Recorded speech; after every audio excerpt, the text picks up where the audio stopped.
शिवा, मुंबई अब तेरा।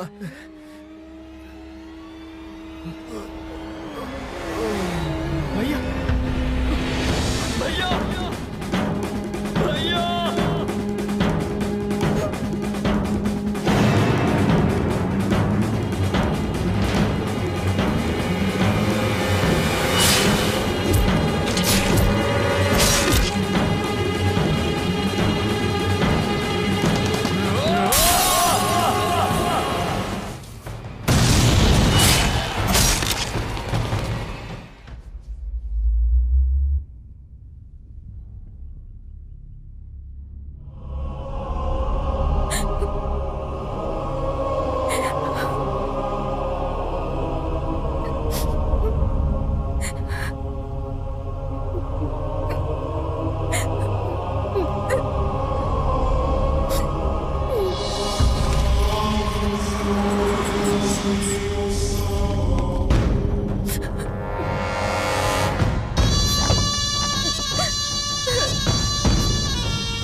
मेरे आदमियों ने मुझे बताया, जिन लोगों ने तुम्हारे भाई को मारा उन लोगों ने मेरे भाई को भी मारा।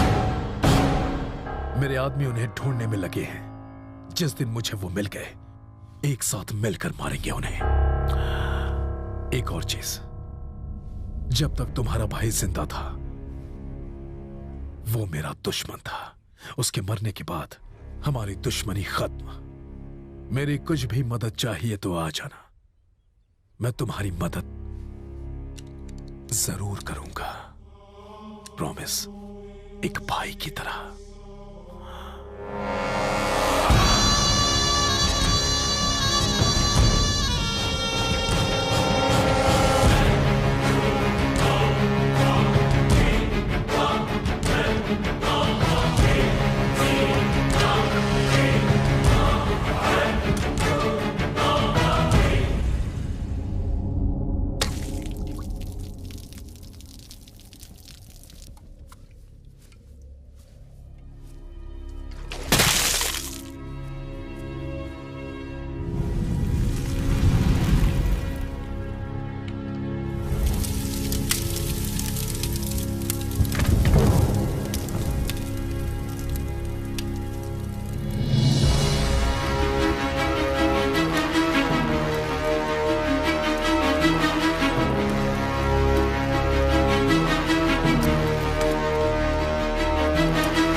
देखो, मुझे मालूम है कि मेरे भाई को शंकर ने मारा है, पर हम कुछ नहीं कर सकते। अगर हम बिना किसी प्लान के उस पर हमला करते हैं तो हम मारे जाएंगे। साला उसके साथ पुलिस वाले और मिनिस्टर्स भी मिले हुए हैं। सबके सब कमीने उसके इशारों पर नाच रहे हैं। तो अब हम क्या करें भाई? डर के मारे चूहे की तरह अपनी बिल में घुसे रहे। अभी जो कहा समझ में नहीं आया? बदला लेने के लिए हमारा जिंदा रहना जरूरी है। लेकिन हम ज्यादा देर चुप बैठे। एक बात समझ लो, हमें सही मौके का इंतजार करना है, और जिस दिन वो मौका हाथ आ गया उन सबकी मैं। बस करो।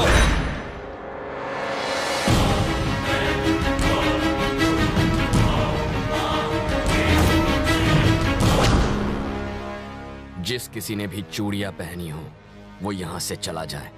शिवा, तुम इस सबसे दूर रहोगे। चलो अंदर जाओ।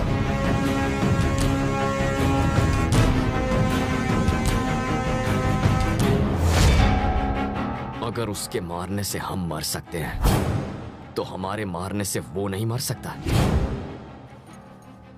आप में भैया की मौत का बदला लेने की हिम्मत नहीं है, लेकिन मैं चुप नहीं रहने वाला। शिवा, अभी तुम छोटे हो, इस झमेले में क्यों पड़ रहे हो? भैया,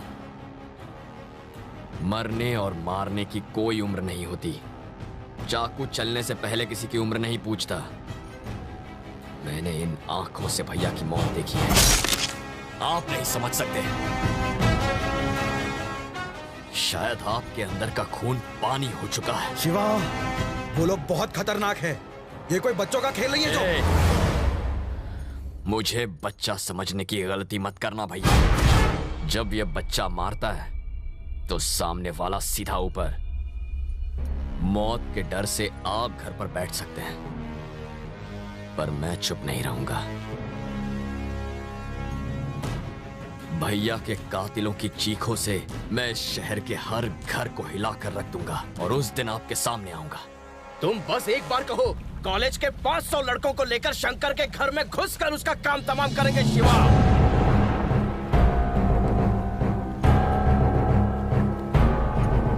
उसे मारने से क्या फायदा होगा? बस एक और गुंडा खत्म हो जाएगा। गुंडागिरी खत्म नहीं होगी। जो अपने आप को शेर समझता हो उसे उसके ही पिंजरे से बाहर निकालकर सड़क पर सुअर की तरह भगाया जाए और फिर उसके बाद उसका शिकार किया जाए तो लोगों के दिल से शेर का खौफ निकल जाता है और शिकारी की दहशत बैठ जाती है। हमें भी कुछ ऐसा ही करना है। उस साले शंकर को खत्म करके उसे लगता है मेरे भाई को मारकर वो बड़ा हीरो बन गया है। सबसे पहले मैं उसके दिल में खौफ पैदा करूंगा, ऐसा खौफ जिससे वो थर थर कांपने लगेगा। उसके बाद मैं उसे मारूंगा। क्या चल रहा है? अरे सिक्स पैक बनाने की कोशिश कर रहा है शिवा। तुम्हारे इन सिक्स पैक्स का कोई फायदा नहीं होने वाला। ए शिवा, पटना से तुम्हारा पार्सल आया है, अंदर रखा है। ये तो घी लगता है। क्यों रे शिवा, अपने शहर में घी की क्या कमी थी जो तूने पटना के भैंसों को बेकार में तंग करके उनके दूध का घी मंगवाया? खोल के देख। कहा तो था घी है। अपना हाथ अंदर डाल।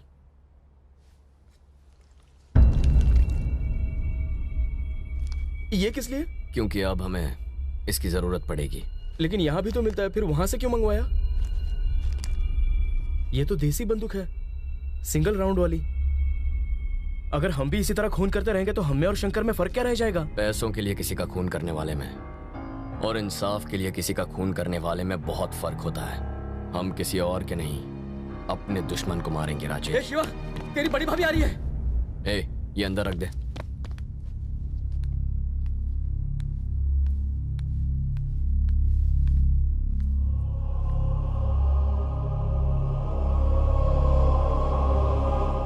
तुम्हारे भैया तो चले गए, मैं भी मर गई हूं क्या?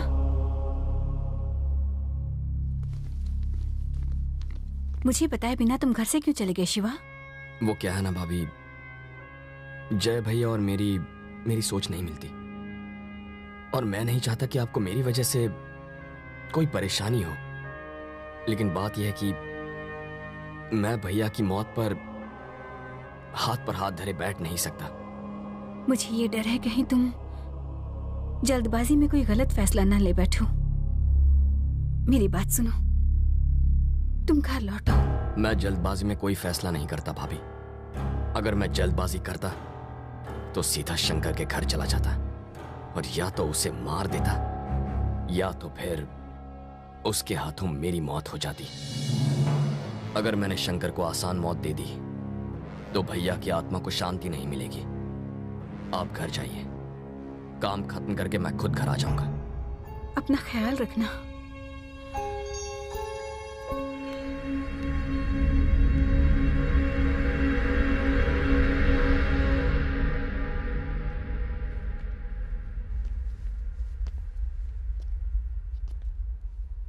आओ जय कृष्णा, सब ठीक है ना? बहुत दिनों बाद दिखे तुम। हमें अकेले में कुछ बात करनी है।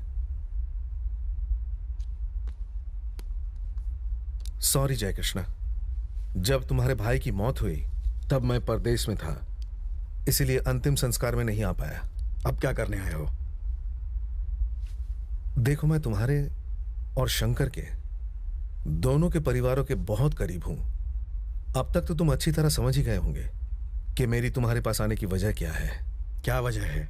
मैं घुमा फिरा के बात नहीं करूंगा। खैर ठीक है, रहने दो। मैं सीधा पॉइंट पर आता हूं। मैंने सुना है तुम्हारा छोटा भाई शंकर को मारने की तैयारी कर रहा है। तुम जितना सोचते हो वो उतना कमजोर नहीं रहा जय कृष्णा। उसके पीछे काफी बड़े बड़े लोगों का हाथ है। सुनो जय कृष्णा, तुम्हारे भाई के मरने के बाद शंकर और विजय के बीच की कड़वाहट पूरी तरह खत्म हो गई। अपने भाई को समझाओ ना कि शंकर की मौत की प्लानिंग करने में बेकार अपना वक्त बर्बाद ना करे। शिवा इतना भी बड़ा नहीं हुआ कि शंकर के गिरेबान तक पहुंच सके। देखो, अब तुम अपने परिवार के मुखिया हो, उसे समझाने की कोशिश करो। मैं नहीं चाहता इस झंझट में तुम्हारा पूरा परिवार बर्बाद हो जाए। वो काफी समझदार है, मुझे नहीं लगता उसे समझाने में ज्यादा वक्त लगेगा। उसे कहो अपना दिमाग शांत रखे और जो हुआ उसे भूल जाए।